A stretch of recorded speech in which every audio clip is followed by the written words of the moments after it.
ಜಿಲ್ಲಾ ಉತ್ಸವದ ಚಾಲನಾರ್ಥವಾಗಿ ಹಮ್ಮಿಕೊಂಡಿದ್ದ ಮೊದಲ ಕಾರ್ಯಕ್ರಮ ಅದು ಸರ್ಕಾರಿ ತಂಡಗಳ ನಡುವೆ ಏರ್ಪಡಿಸಿದ್ದ ಕ್ರಿಕೆಟ್ ಪಂದ್ಯಾವಳಿಗೆ ಸಚಿವದ್ವಯರು ಚಾಲನೆ ನೀಡಿದರು.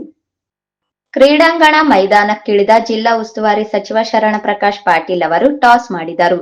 ಶಿಕ್ಷಣ ಇಲಾಖೆ ತಂಡ ಟಾಸ್ ಗೆದ್ದು ಫೀಲ್ಡಿಂಗ್ ಆಯ್ದುಕೊಂಡಿತು. ನಂತರ ಬ್ಯಾಟ್ ಹಿಡಿದ ಜಿಲ್ಲಾ ಉಸ್ತುವಾರಿ ಸಚಿವರು ಸಣ್ಣ ನೀರಾವರಿ ವಿಜ್ಞಾನ ಮತ್ತು ತಂತ್ರಜ್ಞಾನ ಸಚಿವರಾದ ಎನ್ಎಸ್ ಬೋಸರಾಜು ಅವರು ಬೌಲಿಂಗ್ ಮಾಡುವುದರೊಂದಿಗೆ ಕ್ರೀಡಾಕೂಟಕ್ಕೆ ಚಾಲನೆ ನೀಡಲಾಯಿತು.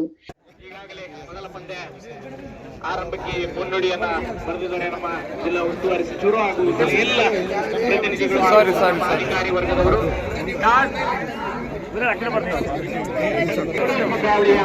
ಉದ್ಘಾಟನೆಯನ್ನ ಮಾನ್ಯ ಸಚಿವರು ಮಾಡಿದ್ದಾರೆ. ಟಾಸ್ ಗೆದ್ದು ಶಿಕ್ಷಣ ಇಲಾಖೆ ಸಂಭ್ರಮಿಸುತ್ತಿದೆ. ಈಗ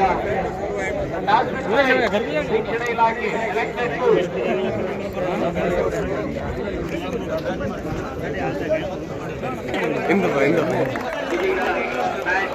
ಮಾತನಾಡುವ ಮುಖಾಂತರ ತೋರ್ತಾ ಇದ್ದಾರೆ.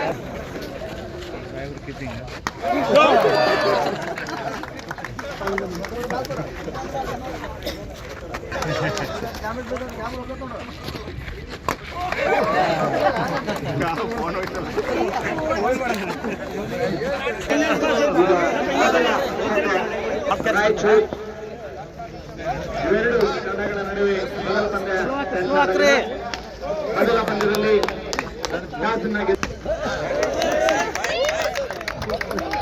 ಈ ಮುಖಾಂತರ ಕ್ರೀಡಾ ಮನೋಭಾವನೆಯನ್ನು ಉತ್ತಮವಾದ ಮುಖಾಂತರ ಯುವಕರಿಗೂ ಕೂಡ ನೋಡಿದಾಗ ಅದ್ಭುತವಾದ ಬೋಲಿಂಗ್ ಪ್ರದರ್ಶನ ಮಾಡ್ತಾ ಇದ್ದಾರೆ.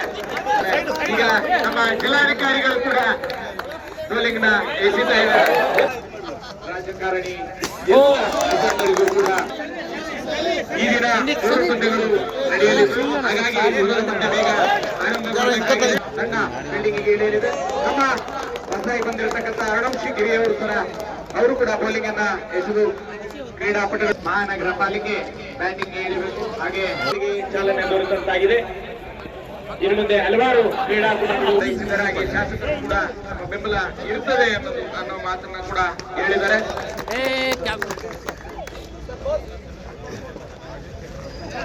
ರಾಯಚೂರು ಉತ್ಸವ ಕಾರ್ಯಕ್ರಮದ ನಿಮಿತ್ತ ಅಂತರ್ಲಕ ಕ್ರಿಕೆಟ್ ಟೂರ್ನಮೆಂಟ್ ಮೊದಲ ಪಂದ್ಯಾವಳಿಗೆ ಕ್ರಿಕೆಟ್ ತಂಡದವರು ಟಾಸ್ ವಿಜೇತರಾಗಿ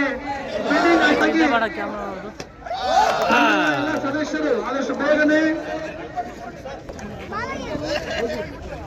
ಇವತ್ತಿನ ಈ ಒಂದು ಅಂತರ್ಲಕ ಕ್ರಿಕೆಟ್ ಟೂರ್ನಮೆಂಟ್ ನ ಹಿರಿಯ ಅಧಿಕಾರಿ ವರ್ಗದವರಿಗೆ ಧನ್ಯವಾದಗಳನ್ನ ಅರ್ಪಿಸಲಾಗ್ತಾ ಇದೆ.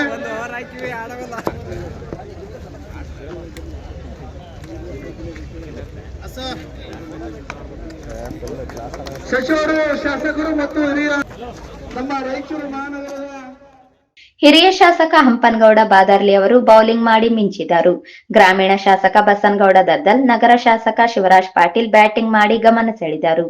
ಜಿಲ್ಲಾಧಿಕಾರಿ ನಿತೀಶ್ ಕೆ, ಮಹಾನಗರ ಪಾಲಿಕೆ ಆಯುಕ್ತ ಜುಬೇನ್ ಮಹಾಪಾತ್ರ, ಜಿಲ್ಲಾ ಪೊಲೀಸ್ ವರಿಷ್ಠಾಧಿಕಾರಿ ಅರುಣಾಂಶು ಗಿರಿ, ಡಿವೈಎಸ್ಪಿ ಶಾಂತವೀರ್ ಅವರು ಕಾರಾರುವಕ್ಕಾಗಿ ಬೌಲಿಂಗ್ ಮಾಡುವುದರ ಮೂಲಕ ಕ್ರೀಡಾ ಸ್ಫೂರ್ತಿ ಮೆರೆದರು. ಅಧಿಕಾರಿಗಳು ಮತ್ತು ಸಿಬ್ಬಂದಿ ಒಳಗೊಂಡ ಮಹಾನಗರ ಪಾಲಿಕೆ ತಂಡ ಬ್ಯಾಟಿಂಗ್ಗೆ ಇಳಿಯುವ ಮೂಲಕ ಕ್ರೀಡೆ ಪ್ರಾರಂಭವಾಯಿತು.